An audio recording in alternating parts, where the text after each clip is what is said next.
కాళేశ్వరం ప్రాజెక్టులో భాగంగా నిర్మించిన మేడిగడ్డ బ్యారేజీని 5 మంత్రుల బృందం పరిశీలించింది. మంత్రులు ఉత్తమ్ కుమార్ రెడ్డి, శ్రీధర్ బాబు, పొన్నం ప్రభాకర్, పొంగులేటి శ్రీనివాస్ రెడ్డి, కోమటిరెడ్డి వెంకటరెడ్డి బ్యారేజీ వద్దకు చేరుకున్నారు. ఆనకట్టును పరిశీలించారు. మంత్రులతో పాటు ఎమ్మెల్సీ జీవన్ రెడ్డి, ఎమ్మెల్యే వివేక్ కూడా ఉన్నారు.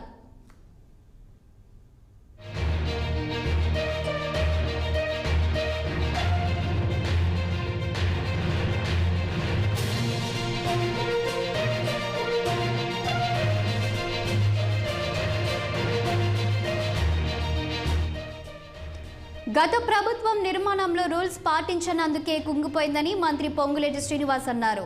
టాప్ లాక్ గేట్స్ పనిచేయకపోయినందుకే కుంగిపోయిందన్నారు. తన మార్కు కనిపించాలనే ఉద్దేశంతోనే మేడిగడ్డ బ్యారేజ్ను నిర్మించారన్నారు. ఈ ప్రాజెక్టు ఖర్చు ప్రతి పైసా కూడా అప్పు చేసి గత ప్రభుత్వం ఖర్చు చేసిందన్నారు. ఇప్పుడు ఆ సొమ్ముకు మార్కెట్ రేటు కంటే 12% ఎక్కువ వడ్డీ కడుతున్నామన్నారు. 1,00,000 కోట్లతో 50 టీఎంసీలు ఎత్తిపోస్తున్నారన్నారు. కాళేశ్వరం డ్యామేజ్ కావడం దురదృష్టకరమన్నారు.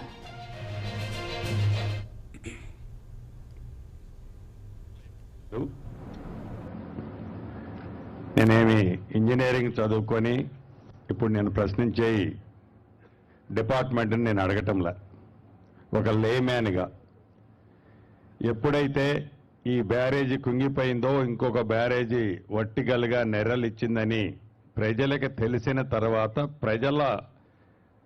ప్రజలలో రచ్చబండ లాంటి ప్రాంతాల్లో చర్చ జరుగుతున్నది. మిమ్మల్ని నేను అడుగుతున్నాను కొన్ని పాయింట్లు. మొదటిది, రాష్ట్రం విభజన జరగక ముందు ఆనాడున్న ప్రభుత్వం, కాంగ్రెస్ ప్రభుత్వం 152 మీటర్ల లెవెల్లో పర్మిషన్ కావాలని పక్క రాష్ట్రంతో చాలా సంవత్సరాల నుంచి ఆ క్లియరెన్స్ పెండింగ్ ఉన్నది. 158 అని, చివరికి 156 అని, చివరికి 152 మీద అలానే స్ట్రిక్ ఆన్ అయింది. అప్పుడే దివంగత నేత రాజశేఖర రెడ్డి గారి టైంలో డ్యాము లెవెల్ ఫిక్స్ కాకపోయినా ప్రాణహిత చేవెళ్ల ద్వారా మిగతా పనులన్నీ చేపట్టి డ్యాము లెవెల్ ఫిక్స్ చేసే దాంట్లో అంతర్రాష్ట్ర పక్క రాష్ట్రంతో ఆ ఒడంబడికతో చర్చల్లో ఉన్నారు. ఇందాక మా ఇరిగేషన్ మంత్రి వారు అన్నట్లు ఆనాడు దాని కాస్టు సుమారు 38,000 కోట్లు. ఆయకట్టు వచ్చేసి సుమారుగా 12,80,000, సుమారు 13 లక్షల ఎకరాలు ఆయకట్టు. ఇందాక ఈఎన్సీ గారు అంటున్నారు పాత ఆయకట్టుని స్టెబిలైజేషన్ చేసేది దీంట్లో ఇన్కార్పొరేట్ చేయలేదు అని. డెఫినెట్గా దాన్ని కూడా ఇన్కార్పొరేట్ చేయాల్సిన అవసరం ఉంది. తర్వాత రాష్ట్రం ఏర్పడిన తర్వాత నేను చాలా తెలివిగా కాళేశ్వరం ప్రాజెక్టు నిర్మాణంలో గత ప్రభుత్వ హయాంలో 67,406 కోట్ల రూపాయల అవినీతి జరిగిందని మంత్రి శ్రీధర్ బాబు అన్నారు. మేడిగడ్డలో నీరు నిల్వ చేస్తే నీళ్లు నిల్వ చేసినప్పుడు ఊళ్లు ముంపునకు గురవుతున్నాయి. కాళేశ్వరం అవినీతిని వెలికి తీస్తామన్నారు. ప్రాజెక్టుపై రూపాయి ఖర్చు చేస్తే 50 పైసలు రాబడి మాత్రమే ఉందన్నారు.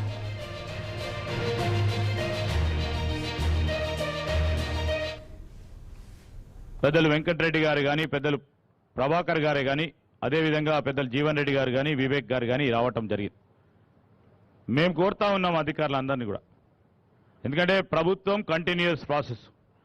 ఇక్కడ పనిచేస్తా ఉన్న ఎస్సీలు, ఈలు, ఈఎన్సీలు, ఇక్కడ పనిచేస్తా ఉన్న కలెక్టరు, ఎస్పీ, మాకెవరిపైన వ్యక్తిగత ద్వేషాలు లేవు, వ్యక్తిగత ఆలోచనలు లేవు.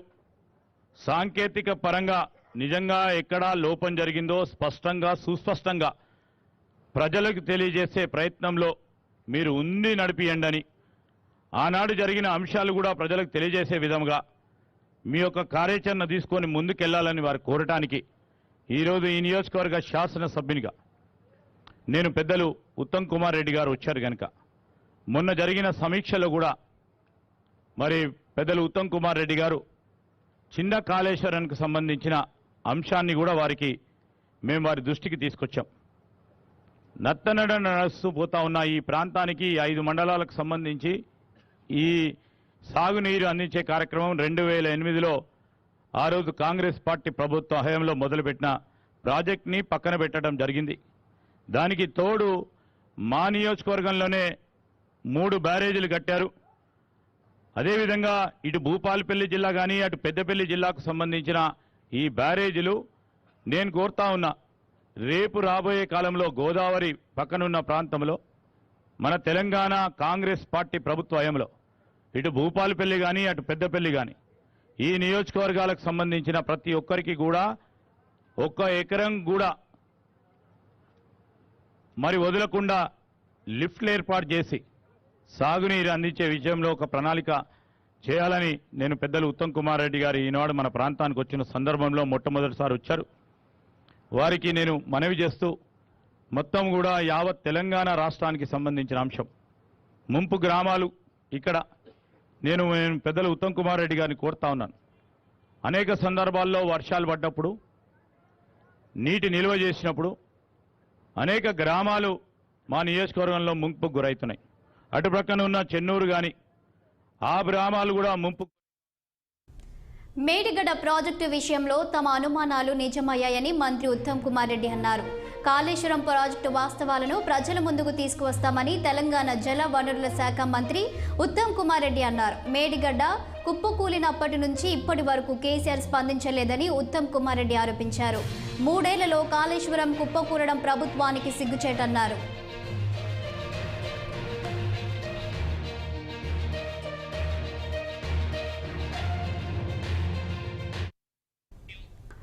ఇదే అంశంపై పూర్తి సమాచారం మేడిగడ్డ నుండి మా ప్రతినిధి కృష్ణ అందిస్తారు. కృష్ణ, చెప్పండి, ఇప్పటికే మేడిగడ్డకు అక్కడ మన మంత్రులు కూడా చేరుకొని అన్ని కూడా పరీక్షిస్తున్నారు. సో ప్రస్తుతం అక్కడ ఏం జరుగుతుంది? గత ప్రభుత్వం ఏదైతే ప్రతిష్టాత్మకంగా నిర్మించిన కాళేశ్వరం ప్రాజెక్టు అనుసంధానమైన మేడిగడ్డ అన్నారం సపోర్టింగ్ ప్రాజెక్ట్ ఏవైతే ఉన్నాయో వాటిలో 40 రోజుల క్రితం ఏదైతే కుంగిందో అది ఇన్ని రోజుల నుంచి వీళ్ళు మీడియాని ఇక్కడికి అనుమతించలేదు. ఈ రోజు మంత్రుల బృందం ఉదయం 11:30కి హెలికాప్టర్ ద్వారా మంత్రులు ముఖ్యంగా ఉత్తమ్ కుమార్ రెడ్డి, శ్రీధర్ బాబు, కోమటిరెడ్డి వెంకటరెడ్డి, పొంగులేటి శ్రీనివాస్ రెడ్డి మరియు ఎమ్మెల్యే వివేక్ వెంకటస్వామి తో పాటు రవాణా శాఖ మంత్రివర్యులు శ్రీ పొన్నం ప్రభాకర్ గారు ఈ రోజు మేడిగడ్డ ప్రాజెక్టును ఇంతకుముందు సందర్శించినారు. గతంలో వారు ఏదైతే ఆరోపించారో అదే నిజమని చెప్పి కనబడుతుంది. అయితే ఇది పిల్లర్ నెంబర్ కృష్ణ, మీ వాయిస్ రావట్లేదు, చూసుకోండి ఒకసారి. ఉండాల్సింది పోయి ఎంత డౌన్ అయిందో చూడండి. 40 రోజుల క్రితం ఇది జరిగింది. ఇది ఒకటే కాదు, దీంతో పాటు అన్నారం ప్రాజెక్టు కూడా కుంగిందని చెప్పేసి మంత్రి గారు ఇంతకుముందు మీటింగ్ లో అన్నారు. ఇది చూసినట్టయితే కొన్ని వేల కోట్ల డబ్బు దుర్వినియోగం చెప్పి చూస్తున్నారు. మనం విజువల్ చూసినట్టయితే ఇదే పిల్లర్, ఈ పిల్లర్ కారణం మొత్తం కుంగి పోయింది. ఇక్కడ రెడ్ మార్క్ కూడా పెట్టారు, ఆఫీసర్లు రెడ్ మార్క్ పెట్టారు. ఇది ఇక్కడ నుంచి ఈ బ్రిడ్జ్ నుంచి మనం పోయే దారి ఉంటుంది, ఆ దారిని కూడా బంద్ చేశారు. ఈ పిల్లర్ కాడికి ఎవరు రావద్దని చెప్పేసి హెచ్చరించారు. ఇదే కుంగిన పిల్లర్, ఇది మనం చూస్తున్నాం విజువల్స్ లో. చూసినట్టయితే మా మంత్రులు ఇంతకుముందు మీడియా సమావేశంలో దీని మీద న్యాయ విచారణ జరుగుతుంది. ఏదైతే గత ప్రభుత్వం ఉందో వాటి నుంచి ఈ యొక్క ఎంతో మిత్తి రూపంలో నెల వసూలు చేస్తామని చెప్పేసి మంత్రి గారు ఆరోపించినారు.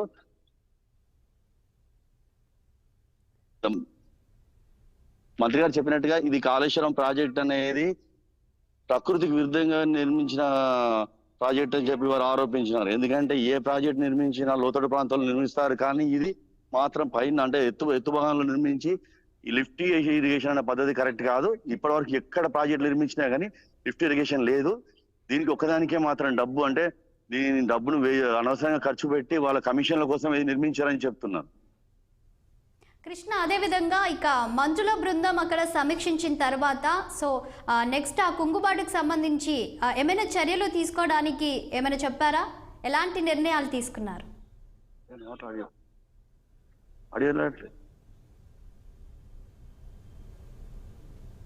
కృష్ణ,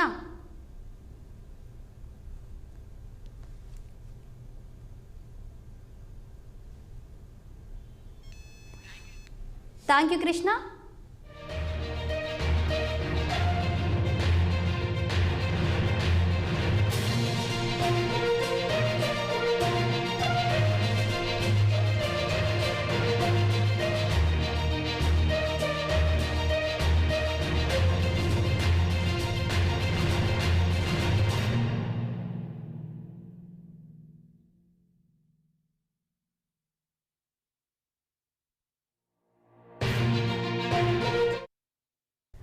కాళేశ్వరం ప్రాజెక్టు గత ప్రభుత్వం మానస పుత్రిక అని మంత్రి పొన్నం ప్రభాకర్ ఆరోపించారు.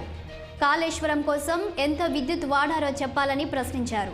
ప్రయోజనం లేకుండా పెట్టిన పెట్టుబడితో కేసీఆర్ మానస పుత్రిక పరిస్థితి ఇప్పుడు ఏంటని గత ప్రభుత్వంపై ధ్వజమెత్తారు.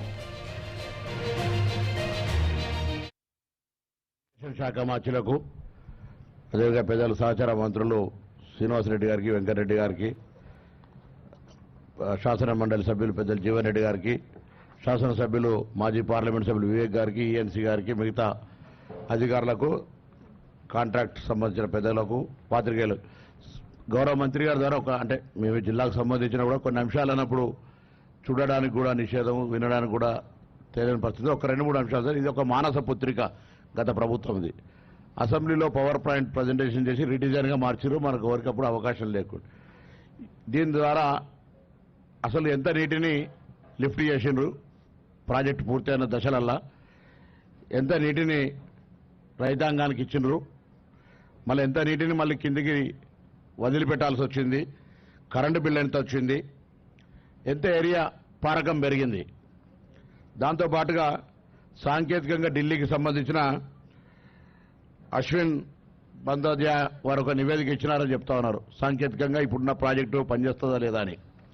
పోలీస్ కుట్ర కేసులో స్పష్టంగా వాళ్ళు చెప్తా ఉన్నారు. దానికి సంబంధించిన బాంబు అటువంటి అవకాశమే లేదనేటువంటి నివేదిక ఎఫ్ఐఆర్ లోపల ఇచ్చినటువంటిది తప్పు. ఆ రోజు దృష్టి మరల్చడానికి ఆనాడు ప్రభుత్వం ఒక పిటిషన్ ఇప్పించింది. దాని తర్వాత ఎఫ్ఐఆర్ చేసారు, జాగిలాలను పంపారు. దాని తర్వాత ఫోరెన్సిక్ నిపుణులు తీసుకున్నారు. అన్ని రిపోర్ట్లు మొత్తం ఎవ్రీథింగ్ తీసుకొని ఇందులో అటువంటి కుట్రకోణం లేదు, బాంబులు పెట్టే పరిస్థితి లేదు, 10 టీఎంసీల నిలుండంగల బాంబులు పెట్టేటువంటి ప్రతిభావంతులు ఈ దేశంలో లేరనేది స్పష్టం చేశారు.